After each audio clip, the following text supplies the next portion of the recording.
What's up, guys? This is the Honest Outlaw here, and today we are going to be talking about one of the most anticipated guns of 2020? 2021? What year is it? This gun was supposed to come out in 2020. However, it didn't. And then it was released 7 months or so ago, and then it wasn't. Well, now I can confirm to you that the Palmetto State Dagger is in fact a real thing because I have one in front of me here. And I wasn't sent one for review or anything like that. I purchased this guy. So they are definitely out there and they are available. Before I get in the video, I want to mention my Patreon supporters. Thank you guys very much. It's because of you I can purchase guns like this for more than what they're worth, so I can do a review because everybody was clamoring for this video. So thank you guys very much for the opportunity to continue to do videos, and thanks for supporting me. If you want to be a part of that, all you got to do is go to the link in the description of the video and sign up. Also in the description is a link to a local shelter in Ames, Iowa. It's the YSS. Those kids could really use your help, so please go down there and donate to them. Now, the Palmetto State Dagger was a gun that I've got thousands of messages about when I'm gonna get it, when I'm gonna review it, rivaled only probably by the Dan Wesson DWX, which may or may not exist at this point. Hard to say. They were two of the darlings of SHOT Show in 2020, and everybody was excited about them. I actually did a video on this gun at SHOT Show, and it looked different than this does right now. So what is the Palmetto State Dagger while the hype? Well, essentially it is a Gen 3 Glock 19 clone. And for all of you that are wondering why the hell that would be important since there's so many of those, it comes in at $300. Well, I mean, the MSRP is $300. Right now, if you go to try to buy one, it's like a second mortgage for a house. Not just kidding, but it's at least double that. I got mine for $600, and that's because I wanted to get it as soon as possible for review. That way you guys could figure out whether or not you should get one and whether or not it's worth the price. So I can tell you right off the bat, for $600, wait.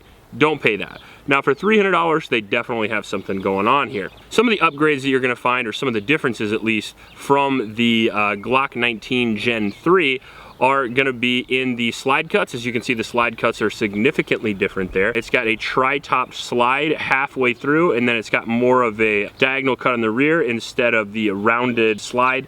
It also has front slide serrations and rear slide serrations. It comes with steel 3-dot sights. That's a big upgrade. Glock still hasn't managed to do that yet, so good on you, Palmetto State. It has a scalloped magazine release there with a very, very upgraded grip. This reminds me of, believe it or not, the Taurus TX22. Some of the best ergonomics for a 22, and this is no different here. They have rounded off the edges a little bit and beefed up the outside, so it fits the palm of your hand a little bit better, and even a guy like me who's got large hands still gives me enough space for my support hand with very little issue. They have some scallops up here on the front too for a little bit of a thumb rest if you're into that, which I am. However, it's not nearly deep enough in my opinion, and at some point I'm probably gonna get my hillbilly Dremel on and cut that a little bit deeper and then stipple it and or silicone carbide it. Cool thing about a $300 gun is you can really do what the hell you want to it because it's $300. And the cool thing about using Glock as a template here is that the fact that it's compatible with all Glock 19 Gen 3 parts, so basically every freaking part in the gun industry. One of the reasons that's important is because the hinged M&P trigger in this gun, well, I don't know why they decided to do that, but that sucks. Right off the bat, I can tell you that I've been dry firing this gun a lot. I haven't shot it yet, but the trigger is, it's Gen 3 Glock bad mixed with original M&P bad. So if you can imagine the worst of both worlds, that's what's coming in the Palmetto State Dagger. Now it does have some cool scallops up here on the front of the trigger guard and make it very artistic. If you shoot like, I don't know, Lena Michalek or Jerry Michalek with your fingers up front there, that is gonna be a big advantage for you. If you shoot like everybody else, doesn't matter. So it's got the standard Glock accessory rail single cut there. Would have been kind of cool to see them come with full Picatinny rail. Even though it just comes with the accessory rail, it still obviously works with all of the Glock mounted lights, and you can sneak a Picatinny rail mounted light in there as well, but it might have a little rattle to it. Slide release and the magazine release work really well. For such a cheap gun, the controls right out of the box were very easy to use, so that's really nice. I showed it off already, but it does come with a stainless steel guide rod as well, which is something I've always thought that Glock should come with. On top of that, it does have a target crowned barrel there, so if you were going to drop your gun on the ground or something like that, you're not going to hurt the accuracy of the firearm. So overall, I think it comes with a lot of accessories that the Glock Gen 3 did not. However, since it's 2021 and not 1990, we're probably going to compare this a little to the Gen 5 as well, since that's most likely what people are going to buy. Still not going to come with these slide serrations and stuff like that, although it does have front slide serrations on the new Glock. The new Glock does come with some steel sights. It does come with a significantly better trigger than this gun, and it does come with a set of back straps that this gun does not. However, this gun does have superior cuts in the magazine well there, so if you want to strip a magazine, you can do that and it doesn't mess with your finger. Glock for a little while there in the Gen 5s was doing that front cut that disappeared in the night, and the reason why that is because that thing sucked. Side cuts are the way to go. I miss the back straps, I miss the Gen 5 trigger, but other than those two features, this gun is as good or better than a Gen 5 Glock if it is reliable. And that's what we're gonna have to find out. Now, the Palmetto State Dagger is obviously the same size and weight as the Glock 19, and since it takes the same features and parts, and it's all parts compatible, it does take Glock magazines as well, so that's kind of fun because I got a whole bunch of those. So right off the bat, we're gonna be running a factory Glock mag with a Shield +5 base plate on it, and we're gonna be shooting it at 75 yards.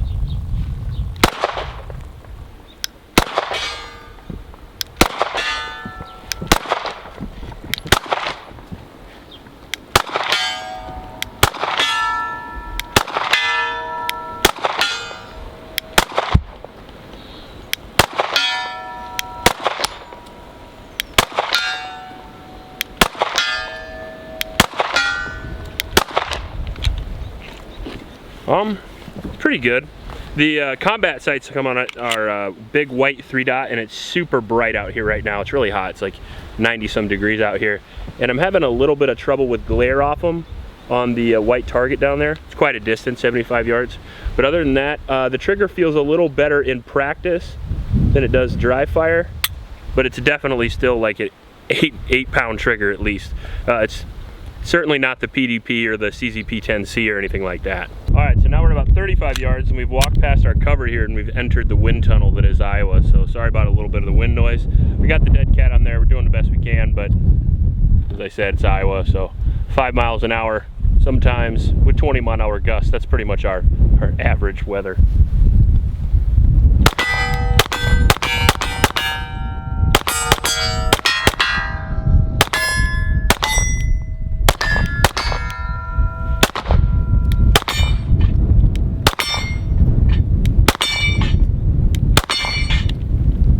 Accurate enough. Those are 6-inch plates at 35 yards, so I got a little experience with Glock 19s too though. So now we'll do a little concealed carry distance for about 10 yards or so. It's probably more practical pistol distance anyway, and see how we do.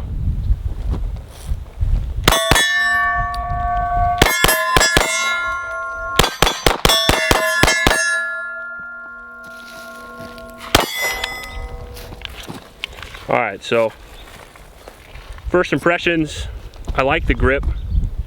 You can get much higher on the gun than I can on my standard Glock 19 because I usually run the beaver tail. However, because of that, I'm having to cock my grip a little bit more than I'm used to, so it's slowing me down just a little bit on presentation. Takes some getting used to, no big deal. Hate the damn magazine release. I hated them on the Gen 3, I hate them now. The Gen 4, the Gen 5 both have significantly better magazine releases. I would immediately get an aftermarket on that, and I would immediately change the trigger. So far, it's doing all right. You want to shoot it? Mm-hmm.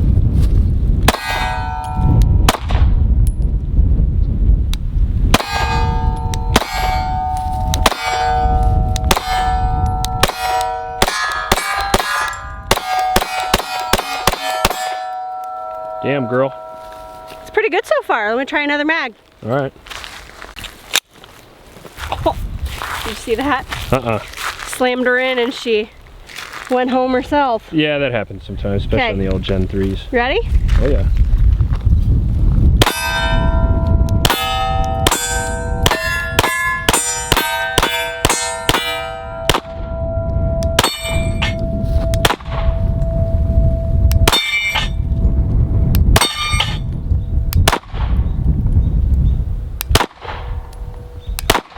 Hmm. Gave up on that top one, huh? Yeah, I sure did.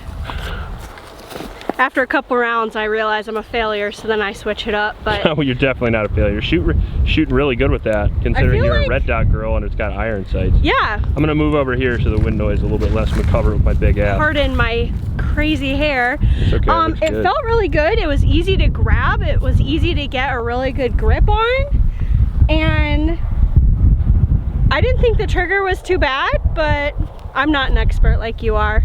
I wouldn't go as far as to say I'm an expert, but I do shoot a lot of guns that have a lot of really good triggers. I mean, well, the only issue I have with the gun is that, again, it's a Gen 3 clone, which is great, but this is 2021, and guns like the Canik exist, the PDP exist. Both of those are sub $500, $600 guns. The Canik you can get for $300, and it's got twice the trigger that does, right? Now, it's not American made either, so there is that. But there's other guns, you know, the Steyr A2, the VP9L, or just the regular VP9, all have a lot better triggers than that done, including the M&P 2.0 and the new Glock. So I'm such a damn trigger snob. I think it relates to accuracy and speed so much. I think it's such an important part of the gun, even more so than the ergonomics. However, the nice thing about the gun is that you can change the damn trigger if you want to. As a matter of fact, I have a Gen 3 Timney trigger that may or may not get into this guy at some point. Kind of weird. That was a dirty joke. Could follow that. Yep. All right, now we're going to try my little MOA target there. If you shoot the chest, the head pops back up. If you shoot the head, it gets knocked down. Back and forth you go.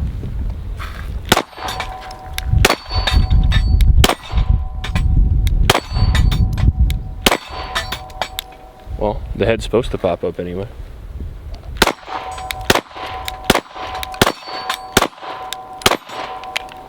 Sometimes you gotta rapid fire some shit.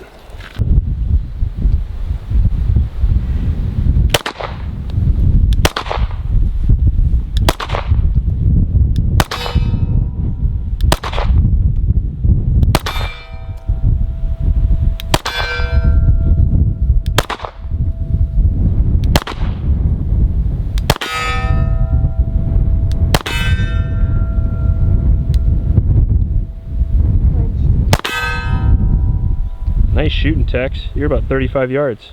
Yeah, I don't normally shoot iron sights at distance. Wow, my hair is a mess. You seem to be shooting that really well, though. What do you think? Yeah, I do actually really like it. I mean, considering a lot of the guns that we've reviewed lately are micro 9s that I didn't enjoy shooting, this was kind of fun. And all of our more full-size guns have red dots on it, so I haven't really been able to practice with iron sights, but I feel like this is really easy to shoot, and it's got minimal texture, like I said, which is good for me, but maybe not for you. You like the aggressive texture, but I like the minimal texture. It just felt really comfortable to me. And go. All right, so the Palmetto State Dagger is, in my opinion, for the MSRP, a hell of a gun. Definitely one of the best budget guns available if it actually ends up coming out at that price. I have not seen these for sale yet for that price, but if I do, I'll definitely be impressed. There's a lot of things to like about the gun, and basically just my kind of personal bias against the trigger. But other than the trigger, the gun's fantastic. The recoil impulse is awesome. You get really high up on the gun. The grip feels extremely comfortable. It's easy to use. It's easy to manipulate. It doesn't come with an optic system, but I hear they're going to. I hear they're going to come with an RMR cut, a dedicated RMR cut, and that's fantastic. Considering I run the RMR style red dot sights, either the RMR SRO or the Hollow Sun series, and all those use the RMR pattern. Fantastic way to go in my opinion. Love the tri-top slide. Don't love the sights, but I get why they're on there. If you're talking about handgun engagements, you're talking about 0 to 10, 0 to 15 yards, somewhere in there. And for that, these combat style white sights are significantly better than what comes out on the standard Glock. They did a Glock clone, and they did it right in my personal opinion. For the money, it's a phenomenal gun so far. We shot 120 rounds through it today. We plan on doing a 1,000 round review by the end of the month.